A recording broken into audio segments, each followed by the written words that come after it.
Welcome to Wholesale Hotline, where we cover everything to do with wholesale real estate. I'm Jamil Damji. I'm Brent Daniels. And I am Pace Morby. And together we cover the most important parts of wholesale real estate. Lead generation. Conversion of sellers into contracts. And dispositions. Guys, remember when you're watching this show, do us a favor and squad up in the comments. Make sure that you are liking and subscribing to the YouTube channels and in the Facebook group Wholesale Hotline. Most important, we want to know we're doing a great job for you and helping you build your business. So go give us a review on iTunes and or Spotify. So squad up and enjoy the show.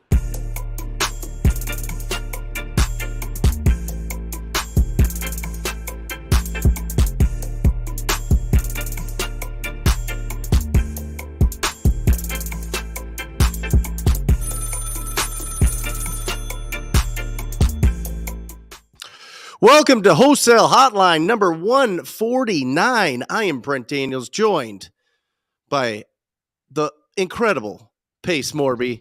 And listen to this, Pace.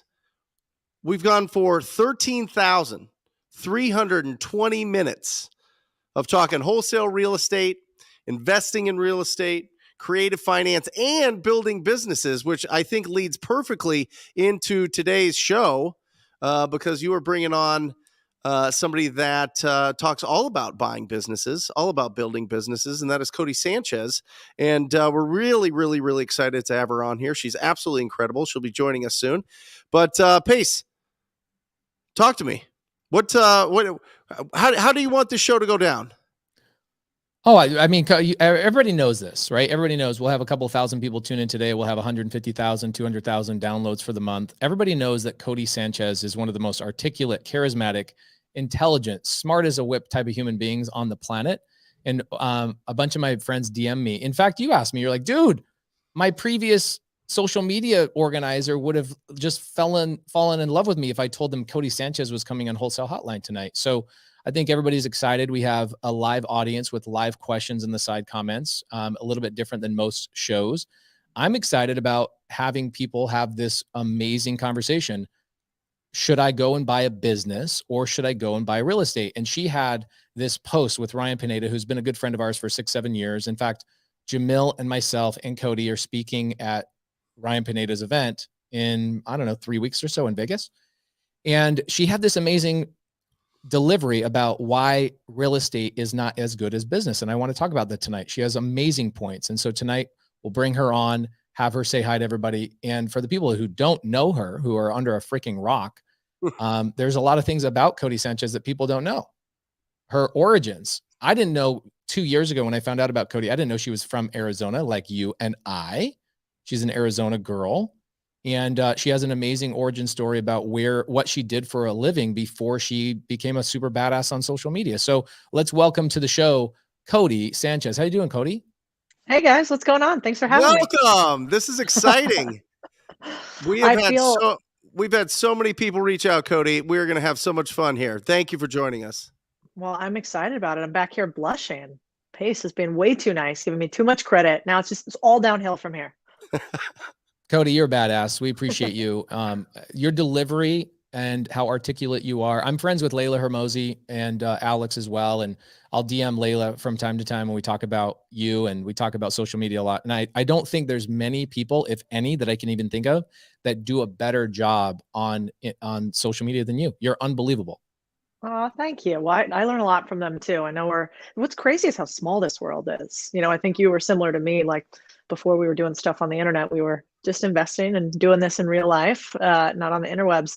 And then there's this small group of humans who now are comfortable talking about what we do, previously privately, now publicly. And it's really cool to kind of get a peek behind the curtain of a bunch of other players. And so, yeah, they're the real deal. I love them. Yeah. Speaking of the real deal, you were not always just buying businesses. You actually did, when you lived here in Arizona, what did you do for a living? How did you jump into your first career? What did you start doing? Yeah, that was a long time ago. I'm born and raised in Arizona. My first job there, that was a real job, I guess. I actually worked at the Mental Health and Rule 11 Competency Court. So I I basically read briefs and worked with people who the state was trying to take away their rights. Sometimes made sense why, sometimes didn't make sense why. So I did that for a period. Then I thought I wanted to get into politics. I worked on actually Senator McCain's campaign, his Senate campaign. And then, all making no money whatsoever. And then when I graduated from college, I got recruited to Vanguard in something called their accelerated development program. So you basically shuffled around to a bunch of different divisions inside this huge finance conglomerate. And for some reason, they thought that, a girl who didn't know what a mutual fund was, who had never, talked about finance ever, who thought that, stock was something you put in soup. And then I got into that program somehow, just maybe a lot of good questions or decent questions. And then I did that for like a year and a half. But I'm sure you guys have had jobs like this too. It was amazing, our rotational program, but that company was soul sucking for me. So I'll never be sponsored by Vanguard because I think it was like where dreams went to die for me in particular. Oh, but you jumped, didn't you? So I read somewhere, probably about 2 months ago, I read somewhere that you actually did news correspondence or you did documentaries for people. I think what it was, from what I remember, is you were documenting what was going on in sex trafficking or drug trafficking. What were you doing? Yeah, human trafficking. So that was actually my last year of college. So I got a grant from something called the Howard Buffett Foundation to write stories about human trafficking. So picture US-Mexico border, the most horrifying things that can happen to humans. And we wrote a bunch of stories about separation and what borders mean for humans that live along them. And so, yeah, I did that for all of my senior year. I basically lived down in Mexico and would write these stories with my photographer, Courtney. And we won a couple awards. And it was actually pretty cool, but also heartbreaking. I mean, it was when I realized, man, my last name is Sanchez. A lot of their last names were Sanchez. I had long brown hair. I was young. This was in a city at the time called Juarez, which is also called La Ciudad de Muerte, the city of death. And so women are, to this day, and this was 15 years ago, every day found brutalized, raped, murdered, all around the city, to the tune of hundreds of thousands of women over the past few decades. And nobody really knows why. And so we would write stories about how many women, actually were found and what had happened to them. And it was during that time that I realized, man, we're writing these pretty incredible stories. And yet, when those stories come out, nothing changes. And so what's the difference between me with the last name Sanchez and this, woman I was writing about called Carmelita with the last name Gutierrez? And why, do I live the life that I do and she doesn't? And it's not because I'm Mexican and she's American. It's because I come from a background with some means and she doesn't. And means just meaning I was born in the US. I have access to college. I was starting to make a little bit of cash. And so that was probably the first point that I realized the only language that power speaks is green. It's money. And we need to figure out how to make more of it. And we need to teach more people how to make more of it, because those without money, they are the ones that have to follow the rules. And those with money, they're the ones that get to write it. And I always wanted to write them. Wow, what a great point. An absolute amazing point, which leads into what we're talking about today, right? We're talking about making more money and giving people more opportunities. And one of the main things that you talk about on social media, and I'm also one of your contrarians. You have an amazing newsletter, unfreaking believable newsletter. Oh, thank you. So good. So I'm also one of your contrarians. A lot of my students are some of yours. Same thing with Brent Daniels. Brent Daniels runs a community called TTP, Talk to People, where he tells people, hey, you want to make money? You have to talk to people. And he shows people how to talk to other human beings. As simple as it sounds, it's one of those big roadblocks for most people. So for you, where is this passion coming from about buying businesses that are boring? Where the hell does this come from? It's a means to an end. I don't tell people to buy businesses because anyone woke up one day when they were an 8-year-old and thought, mommy, I'm going to own a laundromat one day. Like, I don't think that's how people think about boring businesses. I believe in buying businesses because I think financial freedom is the key to physical freedom, which is the key to philosophical freedom, AKA you can think for yourself as a human and take action based on the things that you think and believe. And so, over the course of my career, I feel like I snuck in kind of to big corporate finance, from Vanguard to Goldman to State Street to First Trust, all these huge firms. And like somehow they let the fox in the hen house. And all I basically did was take my experience as a journalist and I applied it to the world of money and was like, wait a second. So you could do it this way, but this way makes you a little bit more. But that way, actually, you have to have, a rich daddy. But like that way, you could actually do it if you don't have anything. And so, I kind of was in these financial companies, not at the time probably aware of this, but just accumulating data points, like Richard Branson says, ABCD, always be connecting dots. And so I was connecting these dots. And when I started speaking to other people about, what I did in finance, it used to be like, how do you build a business in Latin America? Because I built a few, big ones. Or how do you climb the corporate ladder? And I was trying to figure out, where could I tell the most people the one thing that could drive 80% of the results with 20% of the effort?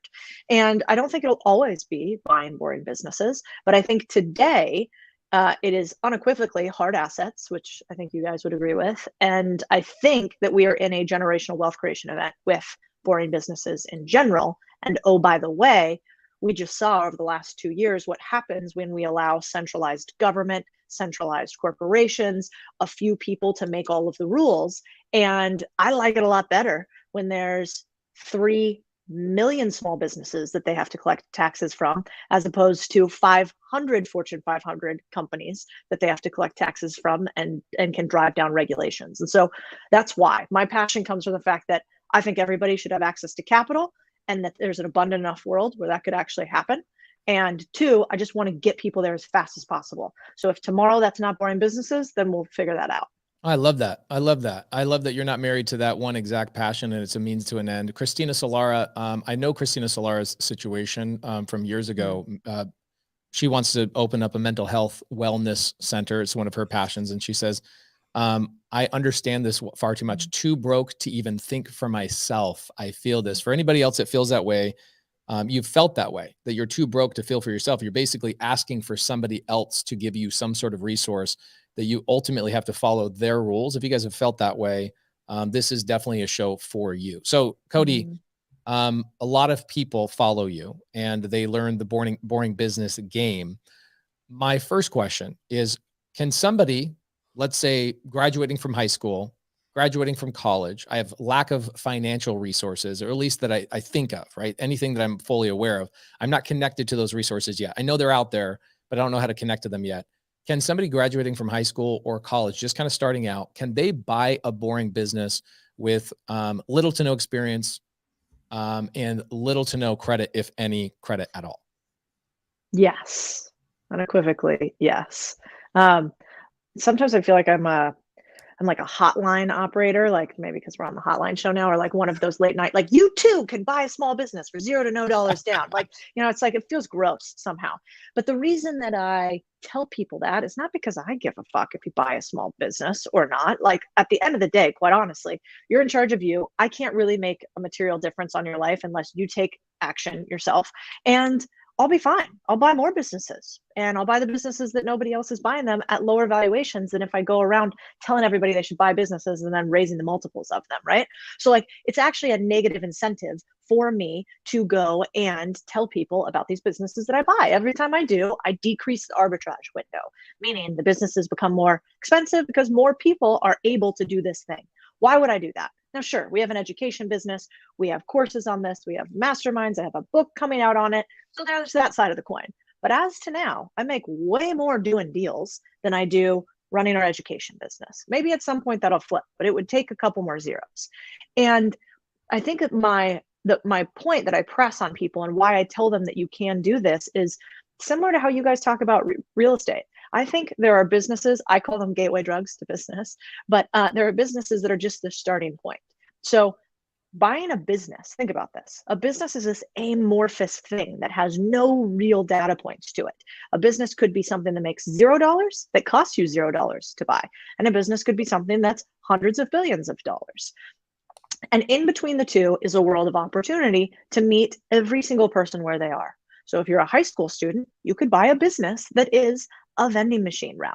You could buy a business that is a student housing property management company, and that business maybe only has a few clients, and so you buy it for a couple $1,000s. You could actually buy a big business from somebody that you know through your family, or maybe you know from other people that you've worked for, and you have those guys finance the deal through seller financing, aka future profits, which I know you guys talk about that in a different way too. So moral of the story, the only excuses you have are the ones that are in your head. This isn't day trading. You can't click a button and get this done. It's not buying in Bitcoin or cryptocurrency, aka it's not like an immediate endorphin rush. There is some hard work that goes into it. But is it possible for just about anybody with a base level IQ? I think so, yes. Yeah, I mean, looking at Brent, my cohort, my co-host here, Brent Daniels, actually one of my original mentors here on the screen. I think Brent would argue that one of his greatest assets is not actually real estate. I would say his greatest asset, wouldn't you agree, Brent, is actually one of your businesses? Yeah, 100%. And I love what you're talking about here, Codie. I mean, it's just a difference between owning a business and owning the job.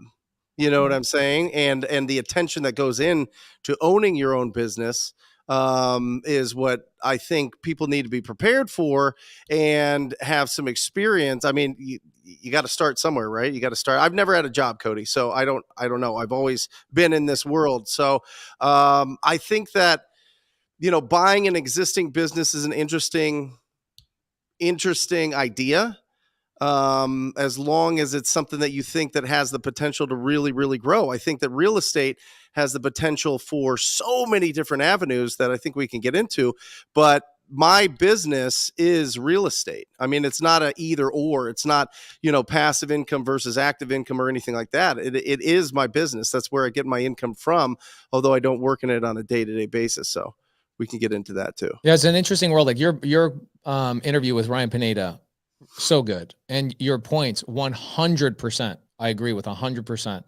The challenge is like 90+% of people that are out there buying real estate, right? The main demographic that goes to biggerpockets.com, they are going and buying real estate by acquiring a hard money loan, buying that property, putting some money down. A lot of times that hard money loan requires credit. Then they're putting repairs into it. They're refinancing using their credit now again, and they're keeping a good amount of cash in that deal. The challenge is that cash on cash return is really small for most investors. And then also that cash flow, you were so freaking spot on with $400 to $600, $600 being on the higher end, $200 probably being on the lower end, and $400 like right in the middle, being the monthly cash flow that these investors receive, right? And Ryan comes back and says, well, dude, $400 is not going to change my life at all. Yeah. And I agree with that entirely. So here's a couple of things that we teach on the show.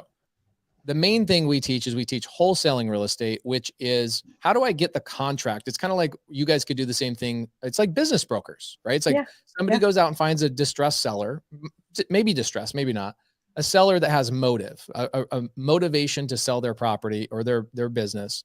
Could be an insurance company. They've built this massive book for 30 years. They go, man, it's time for me to retire, but I don't know what to do. And I want to make sure that somebody carries and takes care of my clients long-term. So they might sell or finance that book of business to the next person coming down the pipeline, right?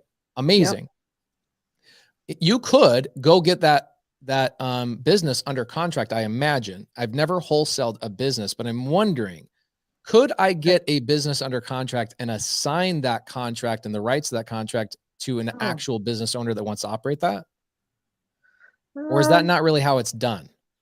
I highly doubt there's laws against it.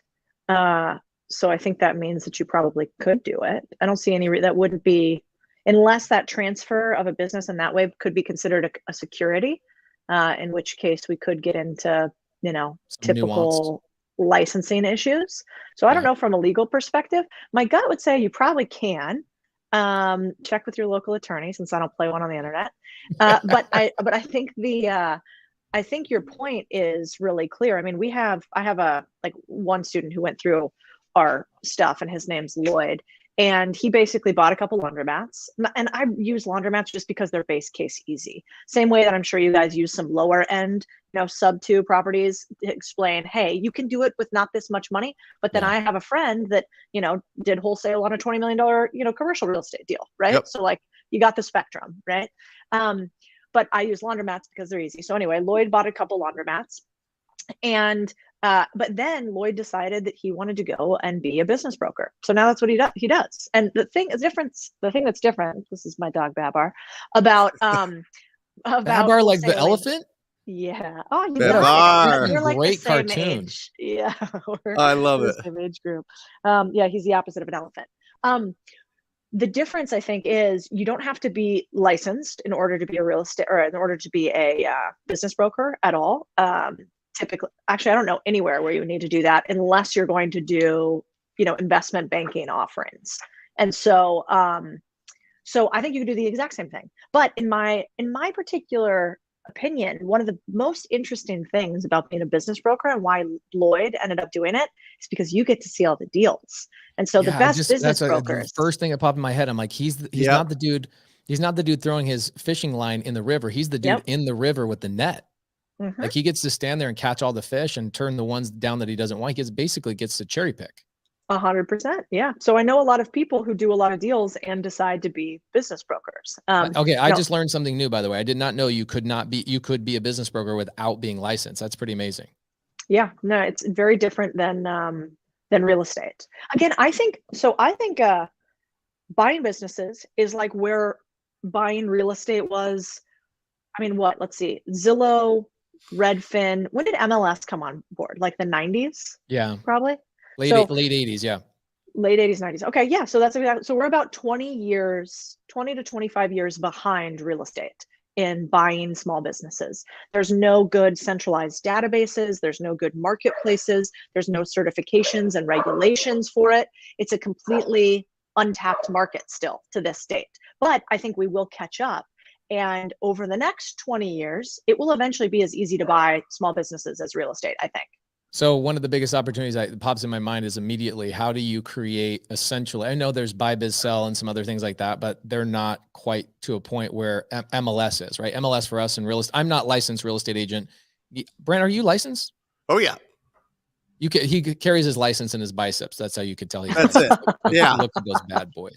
So I'm not licensed. I'm just an investor, just buying deals and doing all the things. But the thing that pops in my head is somebody could create essentially an MLS type of thing for businesses, or is that not really a good opportunity for this space? No, I mean, I'd love to. I looked at a bunch and I've tried to invest in a couple of them. I actually reached out there's one called Biz Buy Sell. And like any good investor does, I got into the space. I was hardcore private equity, which meant like we were doing $1 billion deals, $100 million deals, really big deals, right?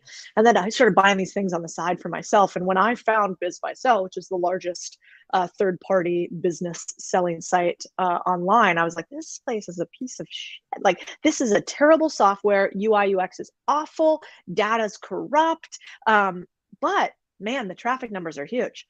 So I reached out to the owner and I'm like, I've got X and Y and Z going on. I'd love to buy your little business. And I'm an idiot and I didn't do my full due diligence because I Googled it. And, afterwards they're part of, I think they're called CoreMark. Basically, they're a multi-billion dollar company that owns a bunch of these. Like they own LoopNet, which I'm sure you guys know. LoopNet's awesome. LoopNet's right. The user experience is still not as good as like Crexy, but still LoopNet is pretty awesome. Yeah. So they own all of those sites. They own sort of these like, I don't even know if I would call LoopNet awesome. I would say it's a really useful site that has obviously not been upgraded in 10 to 15 years? Easy. Yeah. Crexy came in like a couple of years ago and just wiped the floor with them. But LoopNet is for people that want to look at commercial property. LoopNet's a really great place to at least start.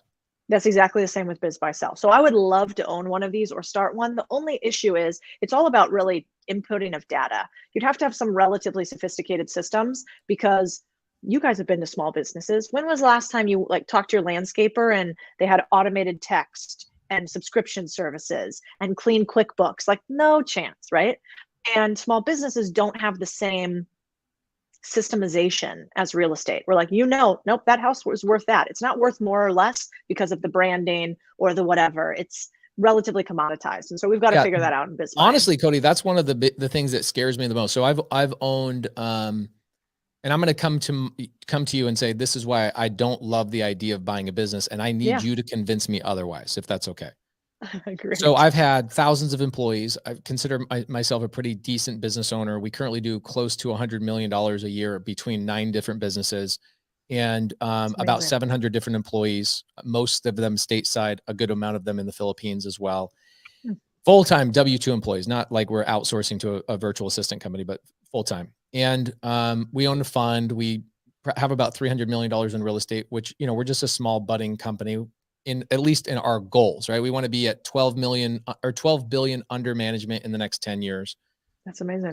That's our goal, right? But I was a contractor before this. In fact, I was Zillow's first contractor. I was Open Doors' first contractor and OfferPad's first contractor. I would fly all over the country and I would set up construction sites for them so they could do their turns and all that kind of stuff. So I ran a sizable company, and holy shit, you could not be any more correct.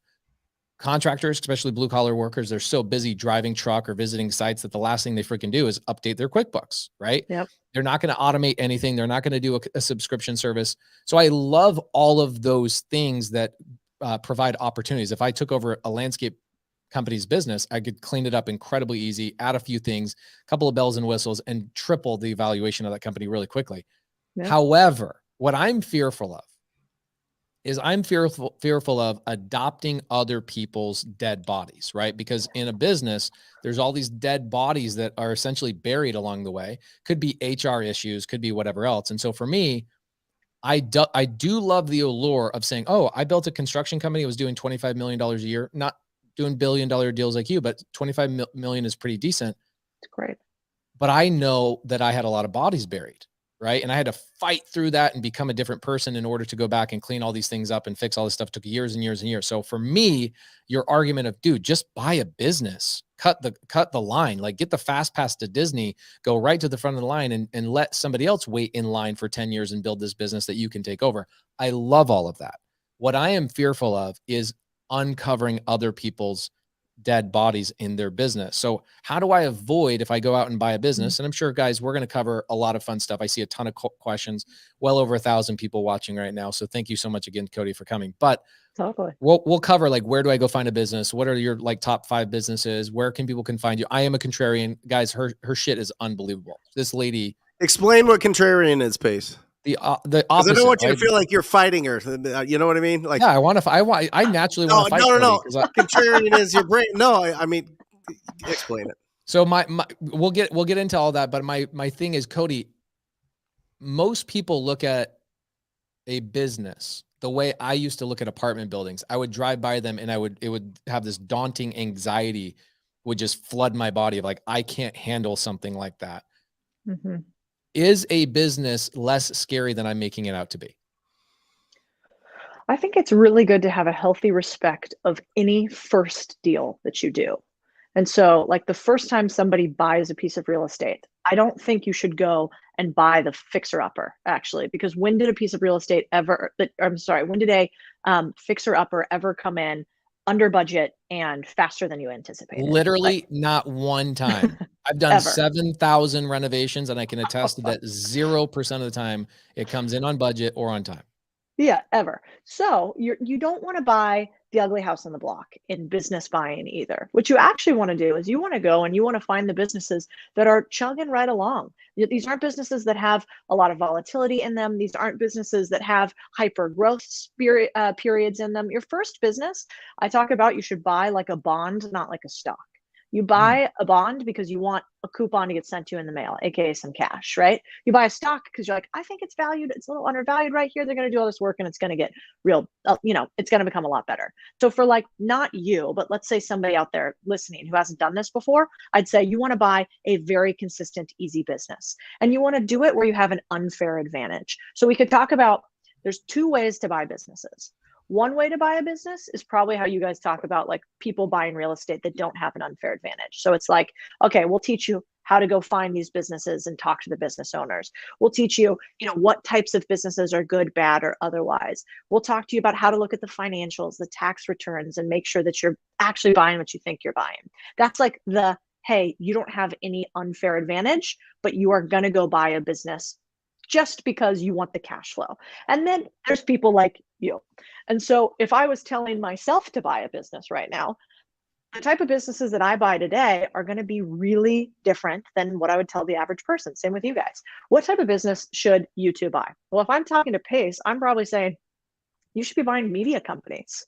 You've already got the distribution, right?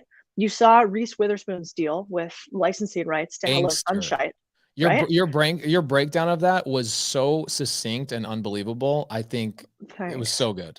It's just out of pure jealousy, really. Alex Hormozy always talks about he's jealous of the Kardashians. I'm like, no.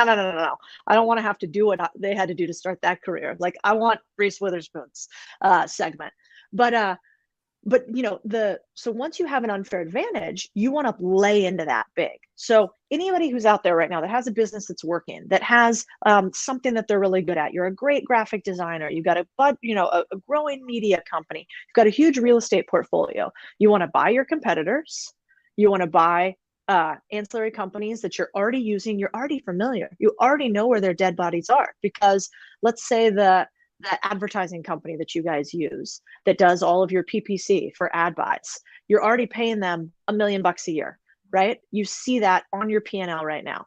You're just turning the liabilities on your P&L into assets by structuring deals where you don't even have to take the full deal. You can just say, hey man, I'm $1 million of your annual revenue. I know, like, you guys are probably doing 5 or 6 million. That means I'm 1/5 of all of your revenue. How about I buy into your business for a de minimis amount. I'm going to introduce you to all of my other friends that also do ad buying. I want 25% of your company, not just equity though. I want a partnership distributing section of your company. So I get quarterly distributions based on total revenue. We don't really mess with profits when you're just buying a portion, because you don't want to have to track down, why they paid X or Y or Z. And that would be the type of deals I would tell you to do. You're going to go buy media assets. You're my coach right now. So I'm going to ask you, you're going to be my coach. Okay. So tell me. Mm-hmm. I really like this, by the way. So we've got my challenge. So we have a TV show with A&E. We signed for 6 years, great distribution. The challenge there is I can't control my brand on a television show, whereas I can control my brand on YouTube and other places. Right. So, with A&E, we've been talking about spinoff shows and potentially doing something a little bit more fun. Like we bounce around and fix other people's businesses and do all that kind of stuff, which would be fun. I can have a little bit more say there, but throwing away the TV show and my inability, I mean, my paycheck says Disney on it. Disney is not going to let me do what I need to do all the time, right? To grow my brand. Yeah. But in real estate, what's interesting is, first off, there's so many freaking parallels here, right? Because you guys both in business, you guys have on market and off market, just like we do. Yeah. Okay. You guys are comping your deals just like we do. You're underwriting all of these deals. You're vetting all of these deals just like we do to verify whether it's a good deal or not a good deal. We get into a contract. We get into an inspection period. I imagine you guys have inspection periods to a certain degree. Yeah, it's called a due diligence period. Okay, we have our own due diligence period, which is awesome. So with my world and my brand, people come to me and they say, Pace, Brent, Jamil, Jamil's not here today. He's in Cabo. What title company do you use? Right? What closing attorney do you use? What insurance company should I hold my Airbnb insurance with? And so for us, I've gone vertical, and we've basically have gone in and said, okay, well, let's go build. This is where I've potentially screwed up. Correct me where I'm wrong, coach. Yeah. Our goal was, okay, let's go build brick and mortar 200 title companies nationwide. Now for me, and my justification for this argument, and you're going to tell me I'm stupid in a minute, which I hope I do. Sometimes you need somebody to yell at you, but my justification is my brand is all creative finance, right? The last 700 transactions we did, literally no money out of my pocket, no credit check, nobody checked my bank balance. It's all seller finance or subject to taking over existing debt. 254 units last week we closed on, no money out of my pocket, $20 million purchase, pretty cool stuff. However, I look at that and I go, okay, I need my title companies to truly understand how to navigate these types of transactions. And so the only thought I had, being as smart as I currently am in today's day, not having all of Codie Sanchez's knowledge, is I need to go build these because I need to control the education and the knowledge that these escrow officers, et cetera, have. Okay. So I may be right. I may be wrong. Insurance, same thing. So I go, okay, everybody keeps asking me about insurance, yet I'm referring literally thousands of people to this same insurance guy that does. Yeah. I'm like, that's a freaking low hanging fruit. What am I doing? One, referring stuff. And two, you know what my first thought was, Codie, until you started talking? I'm going to go build an insurance company. Well, you should. I mean, listen, I don't think The beautiful part about business, and you guys know this, is it's all just a game. And every game you get to choose what playbook you want to use for what period in time. So I don't think there's any right or wrong way to do this. I think if you like to build those companies and you have awesome operators that are going to go run them for you, so you can still like hang out with your cute kids and go on vacation or whatever, I think that's great. I prefer to buy where I can because I am super cheap. And I don't like ever spending any money that I don't have to. And when I buy a business, I get profits day one. And typically I do it also with very little money down. Now, typically I put in some like small amount of cash to these businesses because I am taking over somebody's like life legacy. You know, they've Right. spent their life building this thing. And I just feel like that transfer of value should be respected to some degree at the level of businesses that I'm buying.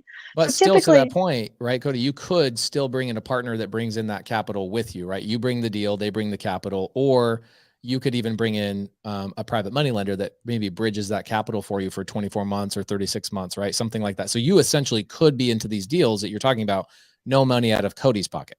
oh, for sure. I mean, I would say I still do deals that are like criminal, basically. They're legal, but like incredibly low amounts of capital. And there's all these resources we use. I mean, the government gives you free money to buy businesses, which is different. That's an Wait, what? SBA Huh? loan. Are you talking about SBA? Yeah. Okay. Yeah. I never really thought about it that way, that the government's giving you money to buy businesses, but you are 100. I got to write that down. That's Yeah. good. Yeah. I mean, SBA loans and then seller financing, same thing that you guys do. And then, like you mentioned, we do equipment loans to buy businesses sometimes. Most of the businesses we buy are asset purchases as opposed to stock purchases, which basically just means we're buying these one-off assets. And because we're only buying the assets of a business, we can literally buy that business using equipment loans as opposed and never have to take out a dollar of our own because we value the business less than the total cost of the equipment. AKA if we bought a van fleet, let's say. So I think there's a lot of ways to do exactly what you're talking about with no capital whatsoever. But if I was you, if you're already working with a good provider, that has there's a lot of value there with like, think about it this way, Pace. I mean, you guys have big businesses, so maybe it's pretty easy for you guys to spin up, but like every time you start a new business, you got to like, I don't know, you got to find your operator, then you've got to compensate them properly, then you got to do the website, then you got to put all the systems in place for you to actually take money into the deal, then you've got to like find partners, for you to do different aspects of it. It's just, there's a lot of parts that move before you ever make a dollar. So most businesses, you spend money today for a promise of future potential profits, right? And I just want the profits day one. So I would go to your insurance guy and go, hey, I'm giving you $1 million in XYZ. I want to own part of or all of your business. Let's figure out a way to make that happen. Otherwise, I love you, but like I'm going to launch my own thing. So such great advice. So we just had this conversation. This is a legit conversation, by the way. Hopefully you guys a lot of people in the side comments are loving this. So we have the customer base, right? Because people follow us all over. We have one of the greatest communities in real estate ever. I would argue we have the best. The best. Okay? The best. And so what happens is people not only do deals with each other, they do deals with us. And when do deals with us, they watch. And I'm one of these guys that goes, I got shut down on Instagram like 6 months ago because I actually named the addresses of the assets that I'm buying. So when I say I bought this zero down, I did this, this, and this. Here's the address. Here's my settlement statement. You can go pull it up public record. YouTube and Instagram is kind of shutting that stuff down. But we also name our insurance rep. We name our title company. We want to give them business and give them love. Now, along the way, the title stuff I picked up along the way because I was like, man, title insurance is the most legalized scam of all time. How can I get it? How can I get in on this? And it's crazy to me. But then insurance. So this conversation that's going on right now, Codie, is I have clients all over the country, all 50 states that are buying real estate. They're getting insurance for their own properties, their homes that they live in. They're getting insurance for their Airbnbs. They're even offering renters insurance to their current renters if that's what their exit strategy is. And I'm sitting here going, but why would our insurance rep want to come and partner with me or maybe collaborate and maybe I become the marketing arm and the distribute and he becomes the fulfillment? I'm asking the same stupid question that people ask when they come to us about real estate, where they go, well, but why would a seller sell to you on seller finance? I'm being a dumbass. Am I not?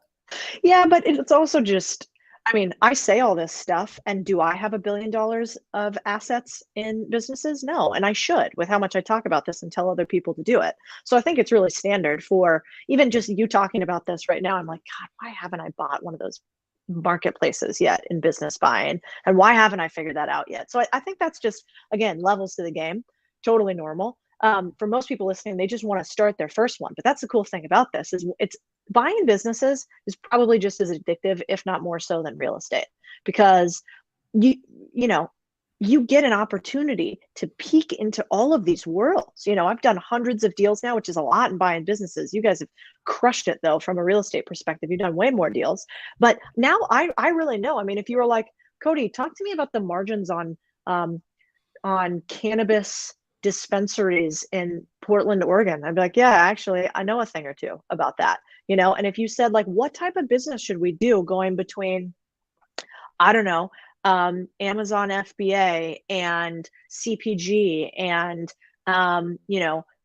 online info products, what are the benefits of both? At what, like, margins do they subsist at? You just kind of start knowing this. And then everybody you meet, you get a sickness, which stems off this thing called I think it's called the Bader-Meinhof phenomenon. Have you guys heard of this before? Yeah, is this I call it the frequency phenomenon, where Exactly, you the start recency phenomenon. I call it the Tacoma effect, where like I thought I was such a badass one time when I was like 16. I was like, I'm buying a Tacoma.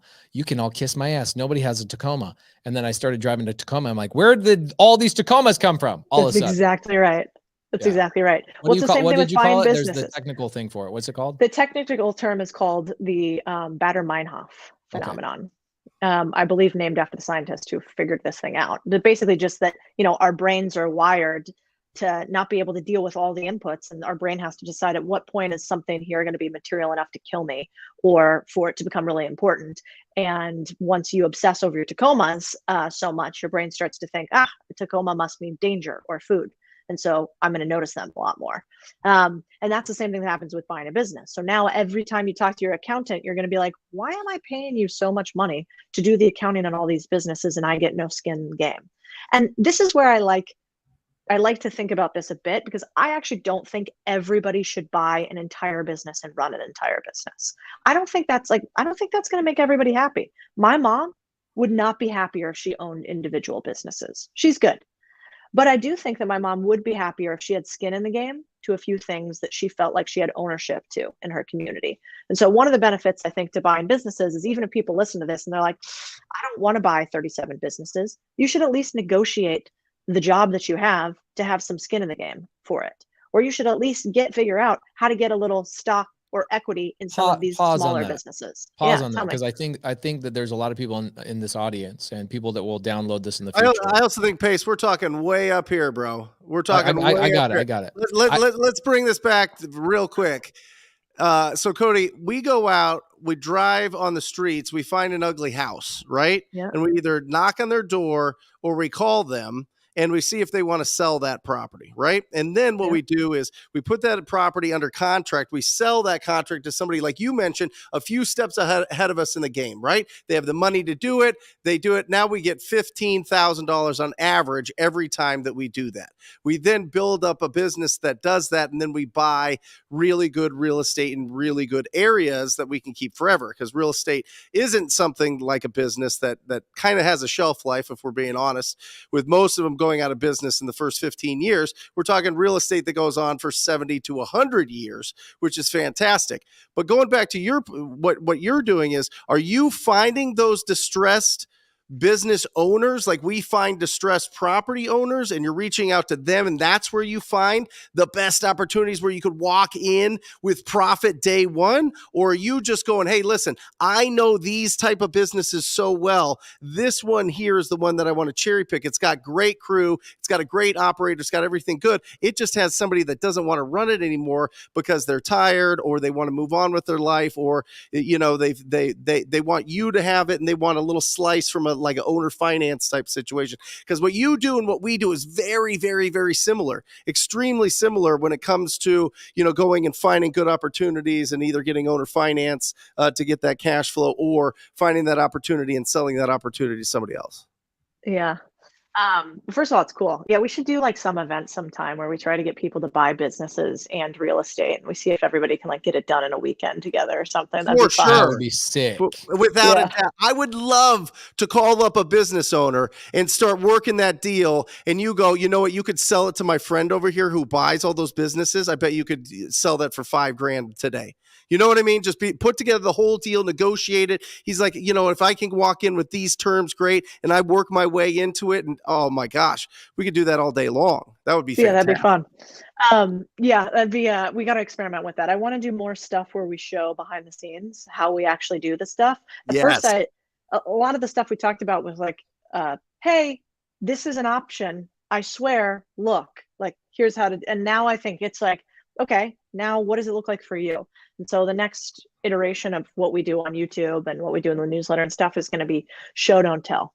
And I think that's something that people could hopefully benefit from. But to your point, yeah, I think this could be very low level for just about anybody. You go and knock on doors of ugly houses. Think about it like this.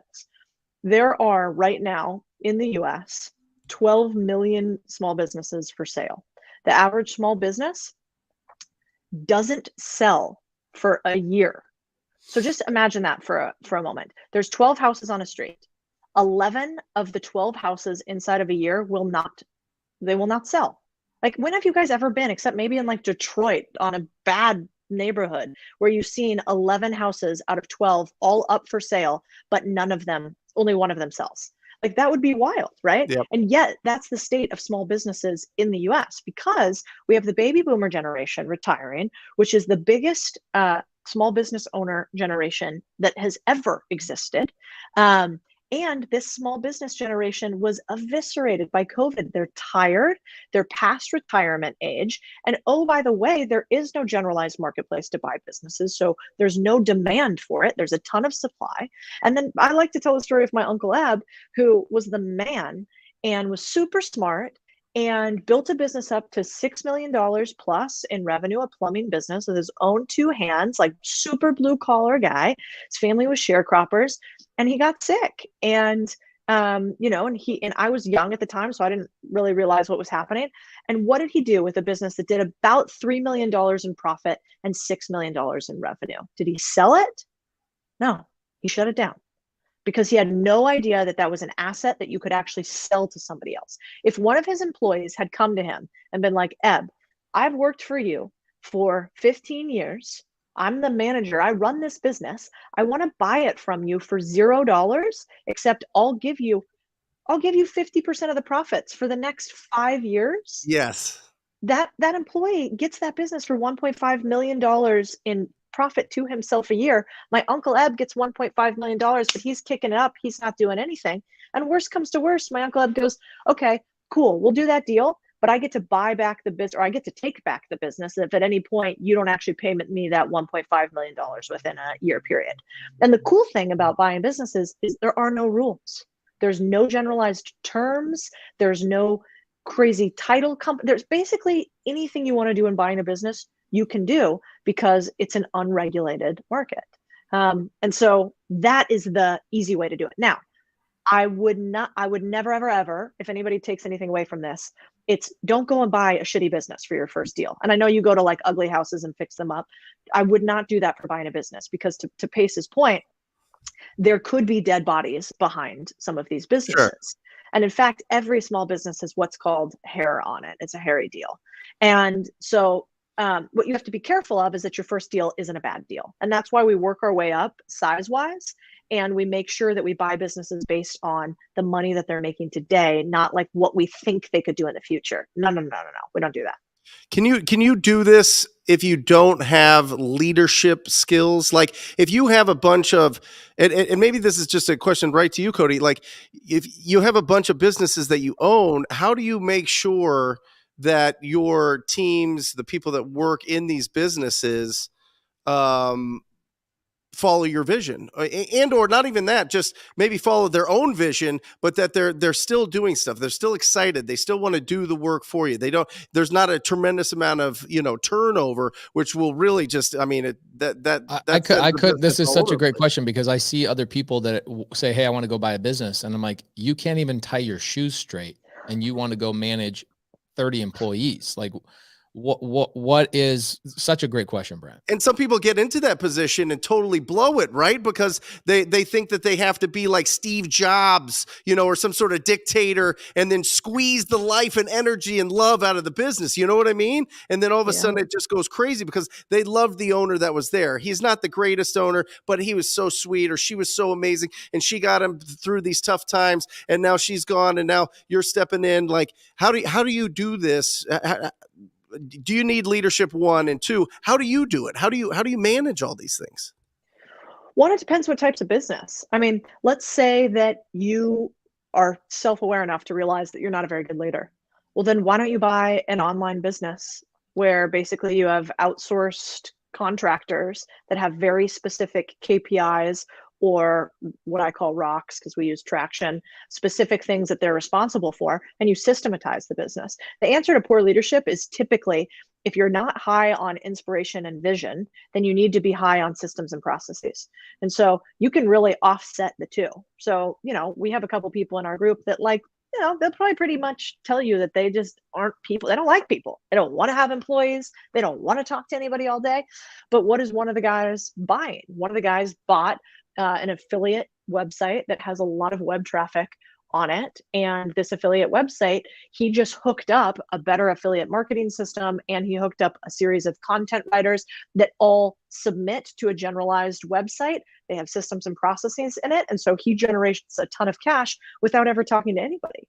And in this day and age, because of the technology we have, you can automate a ton in a business. Now, am I saying that you could go buy a big business with a lot of employees and contractors if you have no ability to lead and people hate you the second they stare at your face and it continues? Like, probably not, but there's always a way to optimize around your specific skill set. And maybe this is a biased belief of mine, but I believe that almost anybody can do this. The only thing is, we have something called a deal clarity sheet that we teach people, which is basically, what's your deal box? Like, what's a good deal for you? So for instance, you guys, maybe you wouldn't want to do a house that only paid you $200 a month anymore, because that's too small. But somebody starting out, that might be a great deal. Now you guys only want to do a $20 million apartment. So it's like, what's the deal box that's good for you?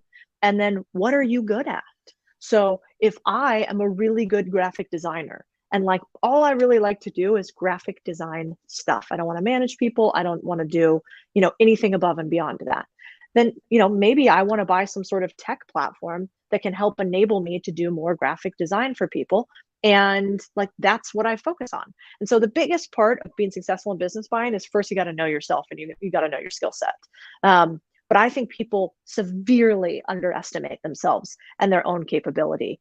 The only two things that'll really kill you in buying a business is, one, if you're not good at due diligence, like if you get lied, cheated, and stolen from, and so you've put together a shitty deal and you don't have any protections in it. And then 2, if you're lazy and you don't want to work at all. But if you aren't lazy and you're willing to do some work, and you actually learn how to do due diligence, because it's really not rocket science. I mean, we've been doing this. I was sort of worried when I first started talking about this, because I've been in private equity for a while, but we've been doing this for 2.5 years. We've had something like, 4,000 or 5,000 students go through our programs. Mm-hmm. And I have only ever had one person, probably more people have had it happen, but maybe they've never told me. I've only had one person that told me that they bought a bad business and they lost money on it. And that can't be the only person. But when she came to me, and her name's Susie, and I love her, she's great, she's smart, she didn't do what we told her to do. I'm like, Susie, you literally listened to nothing I told you. You bought a business where you put in a bunch of money. It was a franchise, which I don't like, so you have a bunch of rules. You did a 50-50 partnership deal with a guy you don't know, where you gave him 50%. And oh, by the way, he put in no money on the deal. And it was a restaurant. I hate restaurants. And the restaurant was losing money. It was, what, did you listen to anything? Try to catch a falling knife. Right. And so anyway, I think for the most part, that people are competent enough to be able to figure this out. You just start a little bit smaller than you might feel comfortable with on your first deal, so you don't lose your shirt. I think there's some really easy ones too. Like there's some low hanging fruit, like equipment rental. There's, the vending machine type of stuff that you talk about a lot. Laundromat is like probably one of the easiest streamlined things that you can add additional benefits to, like subscription services. None of the laundromats I've ever been to, okay, use that wash and wash and fold is what you call it? Wash and fold. Yep. Which is an unbelievable thing, especially with how busy people are. I now, we have somebody comes into our house, housekeeper, shout out Donna. We love you, Donna. She's awesome. Donna comes in twice a week. She does the laundry. She folds the clothes. She puts all the things together. But I had to find somebody to outsource it to because I couldn't find a company that did it. Here in Phoenix, Arizona, I couldn't find a company. So I went and found an individual. That just tells you there's a pretty massive opportunity for business professionals. It's kind of like huge food prep.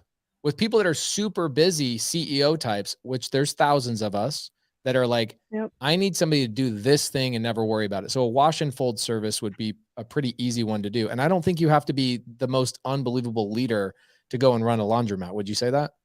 Oh yeah, no, that's why we start with those. I mean, we have a list. I think if you Google Contrarian Thinking 130 businesses, we have a list of 130 businesses that I like to buy that I think are relatively low lift, profitable enough, and not overly complex businesses. So that would be a good place to start. I think probably about 40 or 50 of those businesses we have more in-depth write-ups on. So you could be like, porta potty business, wonder what that's like. And then you can click into it and you could go down a little bit deeper. And what'll end up happening is, like, I think the best business buyers, they just have that, like you guys were talking about, the recency bias, where something comes across their desk and they're like, this deal would be so hard for me to fuck up that I'm dumb for not doing it. It's like my Uncle Eb's deal. It's like, wait a second, I'm already running this company and now I could just own the whole thing and he could pay me to own it. And so, yeah, there you go. Like, we have this woman, Jay, and she's a part of our group. And Jay was a government contractor for, I don't know, decades. Her boss is older and had never mentioned retiring, never told her he wanted to sell, but she listened to our stuff, approached him about if she could buy out the company. He ends up saying yes. She buys a $1.8 million company using seller finance that she previously used to work for $67,000 a year. And so, yeah, and now she takes home whatever the profit is of that business. It doesn't work out like that every time, believe me, but I think there's more than people anticipate. Yeah, hold on just a second. I want to make sure everybody gets this because we have over 1,000 people watching right now. And when you mention a website, I want to make sure people get there because they listen and then they go over to the site. The site is not super easy to get to, except it actually is very easy to get to. You just have to Google Contrarian 130 businesses. The people that are on your phone, here's the challenge. The people that are watching on your phone right now and you're driving, do not do that. But the link, you can't see it when you're watching on your phone. You can only see it when you're on your computer, et cetera, in the side chat. So guys, the link, just go to Google and type in Contrarian 130 businesses. And it's like the second thing down. It's awesome. I just did a screen share and I also threw it in the side chat for you guys to click on for the people that are on your computer. So about that, this is an interesting thing. So as I'm listening to this, I have a book coming out sometime next year with Bigger Pockets. And it's all about seller finance. And I start talking to people about how seller finance is in like every day of our lives. And I told a story about one of my buddies, but I didn't really think about how easy this would have been to do even as a beginner. My buddy's father, Larry, gets prostate cancer. This is probably 5 years ago. And he owns this really big book of business with insurance. Big, like 35 years building relationships, shaking hands, kissing babies. Just a badass insurance guy that has so much residual money coming in. It's ridiculous. And the family, when he gets prostate cancer, the family goes into complete shock because they go, what is going to happen to this business? Right? This business is going to get shut down. Everybody is basically working for this company, but not one person stopped and thought, well, why don't I just go to Larry and say, hey, Larry, I love you. I don't think you're going to pass away anytime soon, but how do I work myself into an equity position so that in the untimely and, hopefully not so soon future, I actually can be an owner and I can carry this where the clients know my name as much as they know your name upon your passing. And then that way your legacy doesn't fall apart. This is what you mentioned earlier in the show. Yeah. So my buddy calls me because he knows I do seller finance. He calls me up. He goes, dude, can I do this on seller finance? I go, yeah, you could do. I've never done it, but I imagine it's possible. So I would just go to your dad and say, what would it look like for me? And this is what Larry says. He goes, you want to do that? You'd like, let's do it right now. And Larry says, here's my stipulations. I only want to come to the office 3 hours a week and I'll train you and introduce you to clients. And it starts right now. He was ready right then. They were thinking it was never going to happen. And he goes, I didn't bring it up to you guys because I didn't think any of my kids or anybody in the family wanted this business. Meanwhile, he's taking home a $3 or $4 million paycheck every single year from this awesome business. And now Larry is unfortunately passed away. The family is running this business and they actually went and doubled it because they added technology, automations, and all sorts of things to the business. I love that story. And it's zero out of pocket. Zero out of pocket. I know. And it happens all the time. I know my Uncle Eb, it's like one of my great life regrets that I wasn't cognizant of this then. And I couldn't do that for him. I mean, my Aunt Stacy, he ended up, getting sick and having a lot of issues. And, she ended up selling her cabin that was like her treasured place, basically because money. And I was like, God bless. Like if we had just understood structuring and financing, then we would have created generational wealth for a woman who could have continued to live her life exactly how she wanted it for that. And I think all of us could do that. And also, I mean, not to be morbid, but like, what's coming with this recession that we're already in, it's going to be tough for businesses, and there is going to be a massive fire sale for businesses. And so, I just raised more money and I'm going to be buying a ton of businesses. Do you put a fund together, Codie, and do you go and gobble up businesses? Is that what you're doing? Or do you bring in partners? I bring in partners. We have a venture capital fund that invests into your point about them doubling the business. What I started to note is that these businesses, they have such legacy technology issues because all the other owners of these businesses are 65 plus. So technology is never going to infiltrate when the people can't even figure out how to text properly. But now that this new generation of youngsters is coming in, new technology is coming in. So we've made a slew of investments in fast growing tech companies that support things like car washes or that support things like laundromats. And so we're buying tech into those. But otherwise, I bring in just a few partners and keep my own money. Because I'm sure, it's the same with y'all.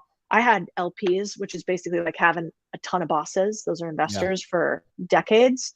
And I was like, I don't need any more of those. I'm going to use my own money and not do that anymore. Yeah, I was afraid of raising money for a long time. The first time I borrowed money from somebody in a real estate transaction, they wanted to pick I don't flip anymore except for the TV show. That's that we flip probably 20 houses a year, but we used to do cool. 50, 60. Most of what I do is acquire and hold now. But when I did one of my first flips, I borrowed 30 grand from somebody. They wanted to pick the paint color in the house. I was like, really? Is this what it feels like to borrow money? Like you're getting a return and you want to pick the paint color. Like I promise you, I know a thing or a little bit more than you do. Anyway, I like what you're saying about that. So let's say today, somebody in this audience is all pumped up. The comments I'm pumped up, Pace. How can I go to? You're always pumped up, dog. Look at listen, not just these pythons, all right?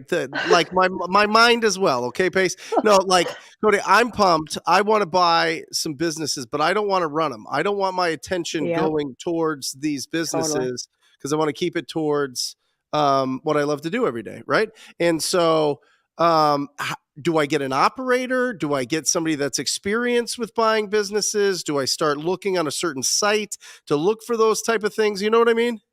How do I get going? Well, first, let's play a game. I was thinking about for your audience, like what should, let's say you and members of your audience do?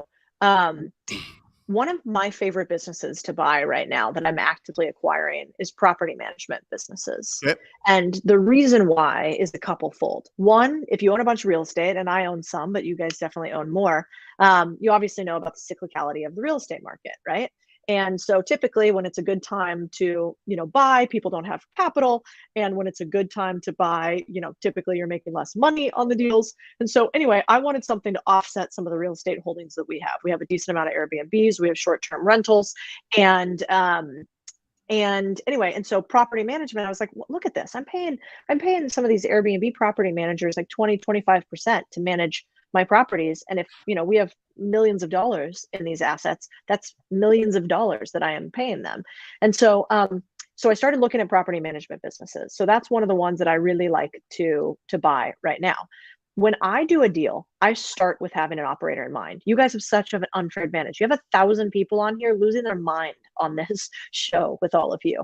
Like if I was you, I would have a screening process where you basically have, like, I'd put together a 16 personalities test. I'd put together some projects and free things people would do. I'd probably have something where somebody junior was able to screen members of this group for XYZ hoops that they would jump through, because you have this group of people who, one, already trust you, two, probably don't have a ton of capital to play with, and three, could be highly competent on some of the businesses that you want to execute on.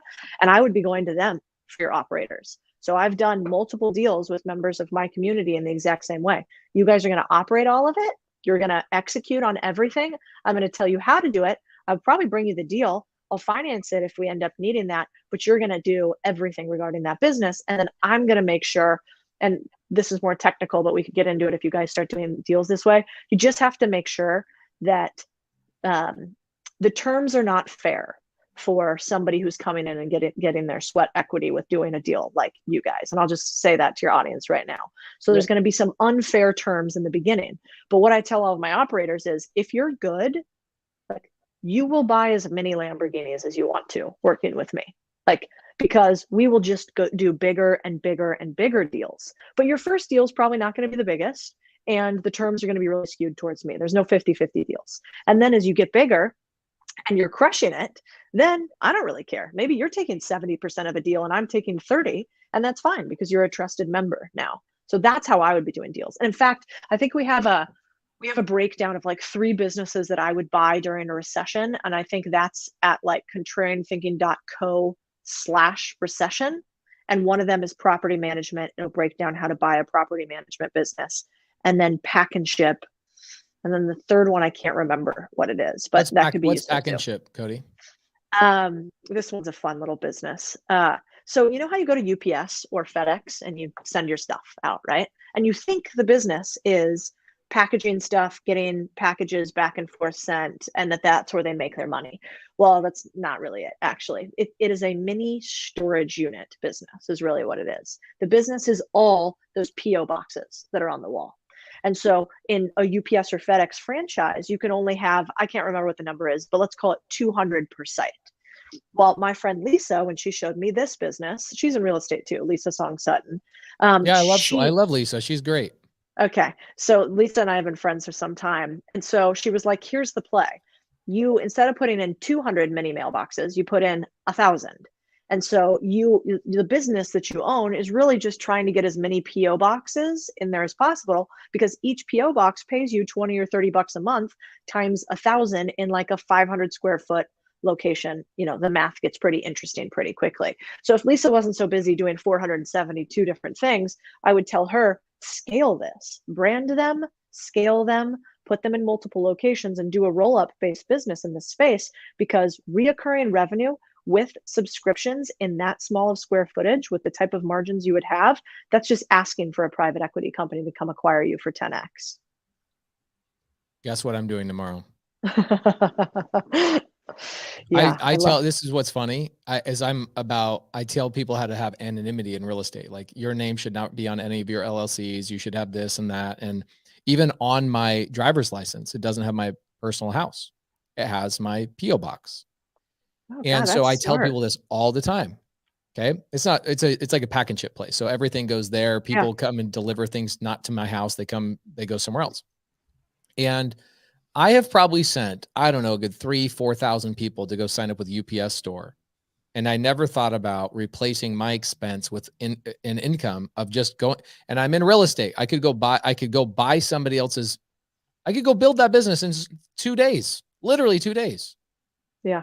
Well, and you could buy, I try to get my parents, that's the other thing, is I'm sure you guys are the same with real estate. I'm always like, all right, in however many years, I'm going to be wanting to take care of my parents. And I don't want them to have to pay for anything. I want to pay for everything for them. But wouldn't it be nice if they had assets that like they need? I think everybody needs a purpose and some pursuit.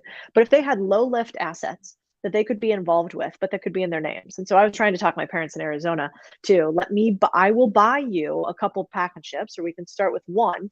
I will have an operator run it, but like you can go check on it and see how it's doing, Dad, because my dad's in commercial real estate there.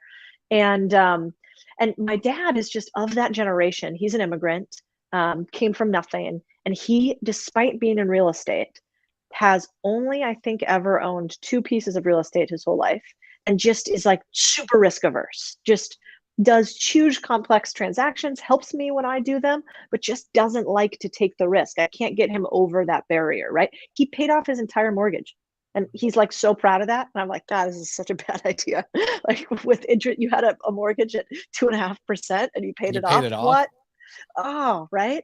And so that's the part that I want to get people to realize is like, man, if you understand debt and money and liabilities and assets in a 21st century, just one step past rich dad, poor dad, you can write your own checks. Yeah, like it's kind of like the Dave Ramsey world, right? Dave Ramsey has such amazing things. I watched a video about delegation with him a couple of days ago, and I was like, man, I have all these employees, and I just took 5 things away from what Dave said about delegation. He's a genius, but when it comes to leveraging money, debt, he appeals to people's lizard brain. Basically, the people that are fearful of, oh my gosh, and they spend 20 years saving up $300,000 and wasting their whole life away because they don't understand that debt actually can be an amazing leverage tool, right? One step beyond that, you open up this magnificent world. One of the things I loved you said earlier was there are no rules in buying and selling businesses. There's really no governing body. And once you understand just one step beyond Rich Dad, Poor Dad, or some of Dave Ramsey's principles, you can create, it's like an open world, like World of Warcraft. It's like you can just go in there and be who you want to be, do what you want to do, go acquire anything that you want to acquire and create, which is freaking fun. Oh, it's so true. Yeah, I think it's the most fun thing out there. I have a hard time wanting to do normal stuff. Like I don't really want to watch Netflix and talk about the weather and, I don't know. I would much rather do deals. I think it's a fascinating topic. The other thing that I'm curious on, your guys' perspective is, I think I can't really understand why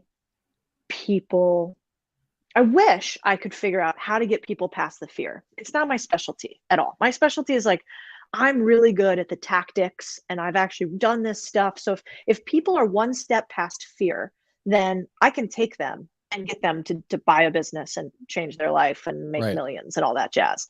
But that like Tony Robbins shit, that like jumping on trampolines, getting right to that. I've just never really been able to crack that code. I'm really glad there are people like Tony Robbins out there, but I think so many people are actually, they're one step way before Rich Dad, Poor Dad, and they won't ever even get to be on something like this and understand it because the story they're telling themselves is every time I say something, it's not how could this work for me? It's why won't this work for me? Yeah, 100%. I wish I knew how to change people's mind. Do you guys do anything? I had this conversation. I was like, when I first met Alex Hormozi like 2 years ago, I asked him this question. I said, if I could invent a pill, the pill would to get people over their own fears and their own thoughts. Like that would be the number one most beneficial pill you could ever be before curing cancer. It would be the most 100%. Beneficial thing is getting people over their fear. And I said, how would you do it? Like through your words, because he's so articulate and intelligent. And stuff. And he was, the answer he gave me was like, don't even try. Right. It was joking back and forth. But here's how I do it. I think that that's one thing I'm pretty good at. Here's the challenging thing. We traveled to 71 cities. I'm a little bit crazy. Last year we traveled to 71 cities and I spoke on a lot of stages, but what I'm most excited about after I speak on a stage is you'll see, actually, I'm going to hang out with you in Vegas in like 3 weeks at Ryan's event. I hang out in the hallways. Afterwards, I go on appointments with people and I don't tell people anything. I show them through action. I go, get in my damn car. I'm going to go show you how this is done. And because people are so monkey see, monkey do, when you do it at a live event, kind of like what you were talking about earlier, a live event would change people's lives. because they see it in action. They go, wow, that's not fear. That's not as hard as I thought it was. We did, for Halloween, Cody, we did this thing called the Nightmare on Deal Street event. It was a free event. We had like 150 people come over to my office, and we literally just go, all right, guys, we're going to call for 45 minutes. And a lot of you guys have never made a call in your entire life to do a deal. And in 45 minutes, people that had never made a call in their life got over that fear. One, because they saw other people doing it. Two, they had that energy of activity around them, which I think a lot of people are lacking. And then three, they had a lot of encouragement from other people that were next to them that also had done it. And they were in that physical environment. And 6 people, I think, in 45 minutes got their first contract. And we created probably $100,000 in revenue in 45 minutes, which was pretty cool. That's amazing. Pretty amazing. But that's the only way we figured it out. I don't know how to do it on the mass basis. Like you look at Ed Milet, and somebody said, do you like Ed Milet? I go, he's good at getting the masses off of their asses. Kind of like Tony Robbins. I am not good at that. Yeah. It's so true. It's the theme of our show here, Cody, is to squat up. You squat up with other people that are doing it. You get over the fear by being around people that are proactive. You get over the fear by seeing it happen in real life. You get over the fear by being around people that have already gotten over the fear. And then you got to stop blaming. You got to stop blaming anything, situations, your past, the way that you were brought up, everything, blaming the economy, blaming Biden, blaming Trump, blaming whoever. It doesn't matter. It's all blame. So if you have personal responsibility and a squad, that's the key. And I think Pace does an unbelievable job. And I'm swimming in his wake with building my community as well. The Sub 2 has an incredible community. And you see people getting over their fear because they're around other people that have taken the personal responsibility and surround themselves with it. So it's a community thing. It's not a lonely trip. It's not you're on an island just hoping that you can hear something or get excited. I know so many people, they get so excited every day. They watch you, Cody, and they get pumped. They watch Tony Robbins and they're going to run through the wall. They're going to do push-ups. They're going to get excited, and then they never pick up the phone and do anything. They never do due diligence. They never take the next step because they don't have the squad and they don't have personal responsibility. So I think the combination of both of those is what it really gets you over. At least that's what got me through really tough times and rock bottom and building up from there. So I think those two are the real key. That's true. We only have you for 10 more minutes, Cody. Appreciate you coming, by the way. A good 1,000 people showed up. Probably had about 3,000 people roll through. 90 minutes is a long time for people to stick through, but we'll have 150,000 people download this episode over the next 30 days, which we're super proud of. And thank you for giving us your time. We adore you. A couple of fire questions. Okay. So Rylas Dana, probate attorney, good friend of mine. I've done a lot of real estate deals with Rylas. He says, I'm searching for probate law firms. So an attorney like Rylas, right? I think attorneys are kind of antiquated in their process, and they're not really automated, kind of similar to what you've been talking about with other businesses. Very much so. How would I go about finding businesses? Is Biz Buy Sell my best chance of finding a business of somebody that might be open to this? Yeah, well, a couple things. One cool thing about attorneys is in most states, if maybe not all of them, you have to be an attorney to own a law firm. So you have a natural moat built into who the buyers are for legal firms. Like I would love if I could buy one business right now with the amount I spend on fucking attorneys, I would buy a legal firm. I would buy a law firm, but I can't. And so anyway, so one, I think that's really cool. Two, no, the best way, in my opinion, always to buy a deal is your network. You're already an attorney. You need to go where the attorneys are. You want to play a game, go where the game is played, get to the field. And so the first thing I would tell you to do is you just start telling people, this is the most important part. You say, hi, my name is Rylas. I buy law firms. You're not saying you have bought one. You say, that is what you do. You say, I buy law firms located in XYZ area in probate, which is my specialty. I'm actually looking for a deal right now. I have a community of other investors I work with. By the way, this is your community. These are the other investors. This is all true, right? I buy probate law firms. If you run a probate law firm or you know anybody that does, that's in the realm of, I don't know what size business you want to buy, Riley, but you usually buy businesses for 2 to 3x their profits. That's my deal box. Could be all the way to 10x their profits. You could buy it for 1x their profits. I kind of like that 2 to 3x. Sometimes I'll go up to 8x. It's kind of my deal box. So let's say that you want to buy a business that nets you $100,000 a year. And that's just what you want. That's where you want to start. That means you're looking to buy a business that does at least $200,000 to $300,000 in profit. Average law firm probably has profit margins of about, let's be generous, say 40 to 50%.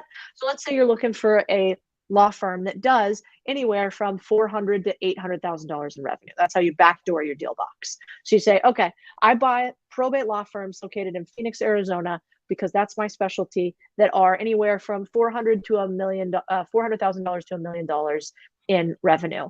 Do you happen to know anybody who runs, law firms who might be interested in selling? And you start saying that to everybody you meet. You go to local chamber of commerce events. You go to attorney meetups. You tell your accountant and attorney friends. You tell your clients that. And I can pretty much guarantee you within the first 30 days, you're going to have a few deals on your plate. They're probably going to be off market. They're probably not going to know what the value is. You're going to have to do some digging in it, but that's how I would start. You can go to the Biz Buy Sells. You can go online. We teach, I think we have something like 24 different ways that we buy businesses, but I always like to start with that. Start with your network, burn your network as much as you can, get as much as you can. I don't mean in a negative sense. I mean, just use up all the contacts from your network that you can, and then go cold. But it's always better to start warm. I love that. It's a great answer. By the way, there's somebody in here that says, you could buy those businesses, right? So somebody says, well, you could go out, Codie, and you could go get a partner as an attorney. Here's the challenge. Guys, she's trying to get your asses to take action. She can't go buy every single business in the country. You guys need to get your ass into gear and go take some freaking action yourself, right? Don't make her go buy all of them. You go buy some of them yourself. So Codie, how can people learn more? I am a contrarian. Not because you gifted anything to me, but because I'm a fan. I'm a big fan, new friend of yours. How can people find you? Where do people go to sign up with your world and get connected with you? Yeah, the best place, there's two spots. Contrarian Thinking, you want to sign up for the newsletter. It's free. You get it once a week. We talk about all this stuff all the time. If you want to actually learn about buying businesses, on there's a portion of it called courses or communities. And in there, we have something called unconventional acquisitions, which is basically exactly this. How do you buy businesses? We do it with a group of other people. There's like a do-it-yourself model where there's a course, or there is a do-it-with-others model, which is the community. So I'd say that's where you should start. But, to be fair, yes, we sell a way to do it faster. Our sort of goal is that we want, if people are part of our community, you to be able to buy a small business that completely replaces your W-2 income. That's the lower level mastermind within 12 months. So we want you to completely replace, I typically target about $100,000 in income with buying businesses. And then we're launching actually a higher level one that I'm kind of interested to see how that works. That will just be big investors that basically want to get $1 million plus in investment income that cash flows. So that's what, but candidly, we put out so much free content. You guys could just start listening to it, learning about it, see if this feels good to you, and then you could take a leap later on. The only other thing that I think is really cool, and I just want to shout you guys out, but let's do it. Let's actually hold ourselves accountable to this. I'll bring some of my video team when we're in Vegas, and I'm going to look around and see if I can find some businesses that we could actually feel comfortable making real offers on and engaging on when we're in Vegas. I'm going to make Lisa Song Sutton run any of them that I buy since she's located there. Let's make Ryan run them all. Oh, Ryan probably actually would too. He's a great operator. Yeah, that's a great idea. And he has a few members of his team that have been wanting to buy businesses. I kind of want to buy a few businesses, smaller ones, and gift them to people who operate, do the work, and then at the end, that's the other cool thing about buying businesses. At a certain point, it only takes me 2 to 3 years to get all my cash back from most of the transactions I do. So I gifted 2 businesses last year to operators because I had made 4 to 5x on them. They were too small for me to really keep paying any attention to. But that changes that guy's trajectory. Yeah, it's so huge. Fun to do that too. Lisa Song Sutton too. I think she owns a cupcake company. Yeah, she's a nut. Bikini company. I believe, and I think she owns something else. I've been friends with her not as long as you, probably about a year and a half or so, and she's awesome. Yeah. She's a great operator too. So Yeah. I'd love to do She that. owns I'm a going to be real there. estate franchise. And I want to learn how to buy a house with seller financing. I've got one in live. Vegas. I'm under contract right now. We can go visit the property. That's Zero perfect. down. It's in Vegas. I'm under contract right now. I'll be closing. I want to go knock on some doors and try it live. And see. Here's the thing about our business. It's pretty cool is that we don't knock on doors, but people that are starting out that don't have a lot of capital, they go knock on doors because they go, well, I have no money for software. I don't have the ability to hire people to do cold calling. Yeah. I maybe have not, I don't have capital. So knocking doors is where 80%, I think that's the number, right, Brent? 80% of people get their first deal in driving for dollars, just finding the ugly properties that are on the streets. And then you can get into all sort of niche lists, pre-foreclosures, probates, people that are tax default, people that have code violations, all of those different signs of distress that we go after. Yeah. Alexis Morgan out of Orlando got, I think, her first 3 real estate deals from door knocking, did great YouTube content on it. And then she graduated. So most people go and graduate from door knocking and then ultimately get to a point where you go, okay, I'm either on market or I'm off market as a real estate investor. And so like Jamil, our third out of the 3 amigos that are on the show, Jamil focuses primarily on real estate agent outreach, working with agents that get pocket listings.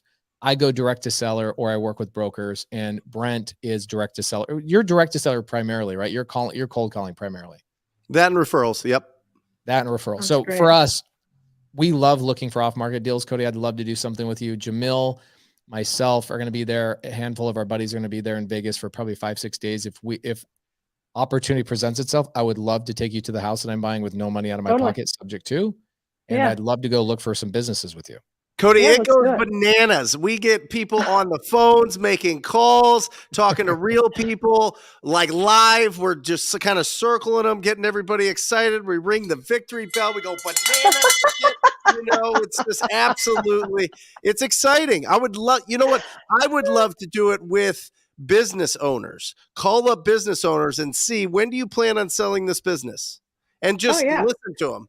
You know what I mean? Nothing on the market. The fun part is, like, I think it's cool when people see people like us who have had maybe some degree of success and like we're still willing to get in it, because then, to your point, there's no excuses for anybody. If it's like, I'll go, I have however much money I have, and I have all these businesses and blah, blah, blah, but I'll still go knock on a door and see what it's like. And whatever you realize, like, it doesn't mean that you're less than, it doesn't mean anything. It's just a fun new way to play the game. And so I think it's all a good time. And in Vegas, there'll be plenty. The only thing that's slightly annoying about Vegas is just the setup right by the strip. We'll want to get off strip and look at some stuff in the surrounding areas. But yeah, we can make Ryan Pineda open up his office for us and play some games. That'd be hysterical. Yeah, he'd love it too. Codie, real quick, your first business, who did you reach out? How did you, just 30 seconds, who was the first person that you picked up the phone and you called and you were able to put together your first business? I didn't call. I walked in. Okay. Yeah, that was a laundromat deal. And that was like the first one that was just mine. Nobody else. Yep. So yeah. That's your door knocking story, though. That's the story that, like, so many people in our world start with, is just going into a business, going into an ugly house and being brave and having that conversation. I mean, that's how it starts. Yeah, 100%. Yep. And we did it online for a long period of time. And I mean, to be frank, I always piss everybody off in private equity because typically the stuff that I'm talking about is called private equity, right? And it's these fancy guys with suit and ties that go out and buy these big businesses, and they use big words like LBO, right? And all they're doing is exactly what we talk about. When they say leverage buyout, they just mean little money down deal. But they say I thought LBO was like a Korean boy band. I don't know that. Is that really one? But yeah, I mean, so I think everybody in private equity they don't want the little guys to play these games. And I actually think if more people play these games, then we just get to come up with new ones. So I think it's awesome what you guys are doing. Thanks for letting me be here and be a part of it. Your community is incredible. These guys seem like humans who are rare. Humans that do. That is a really great way to describe them. So, guys, contrarianthinking.co. I am a contrarian. I think that her newsletter is the best newsletter. So she has a way for you guys to tap into her and her resources for free. And when you guys are ready to jump in, she's got a great community inside of there that people are helping. I love what she said earlier. She said she's only seen one person lose a business. It was because they went against everything that she taught. Super fun. We look forward to collaborating with you a lot more in the future. You're not in Vegas, right? No, I'm in Austin, Texas. You're in Austin. What took you to Austin, Texas? That place is pretty dope, though. Yeah, I mean, the tax code's great. There's also, I kind of like to embody the thing I said, which is I like to go where the game's played. When I was in finance, I was in New York and Chicago. When I was in Latin America, I was in Miami and Mexico City. I took a little break, hung out in San Diego, just invested for a while. But Austin, Texas is I think, probably one of the media empires currently. Like you have just a ton of players there from, people like, Sam Parr building The Hustle and everything that he's built here. People like Noah Kagan building like backend systems, and then the media empire that he has, the Hormozis were here. So I think, there's this nexus that's happening here between startups and media that I think is interesting. And so we want to tap into it. Very cool. Well, thank you again, Codie. You're amazing. Look forward to seeing you in Vegas here in the next couple of weeks. Guys, go follow Codie if you're not already following her, and go to contrarianthinking.co. A lot of people have that link for the 130 businesses. I saw the chat blowing up. People are going through that list and just loving it. So thanks again, Codie. And we'll see you again on Wholesale Hotline, maybe. Sounds like a plan. You guys are the best. This was a blast. Thanks again. Take care, everybody. Thanks, Codie. That was fun. A lot of fun. What do we got? What do we got next week? We've got Christmas on Sunday. Mm-hmm. I imagine we're doing Wholesale Hotline the day after Christmas, right? I might not. I'll let you know. I will be here. Yeah. I canceled my plans of going to Hawaii. I will not be going to Hawaii. I will be here for Wholesale Hotline, guys. We will have a good time. We will see you guys next week on Wholesale Hotline. Or just say squat up. So squat up and enjoy the show. Yeah. Yeah. Okay. 1, 2, 3. So squat up and enjoy the show. What are you doing? I didn't say nothing. Why? I don't know. Okay. So squat up and enjoy the show. Cool.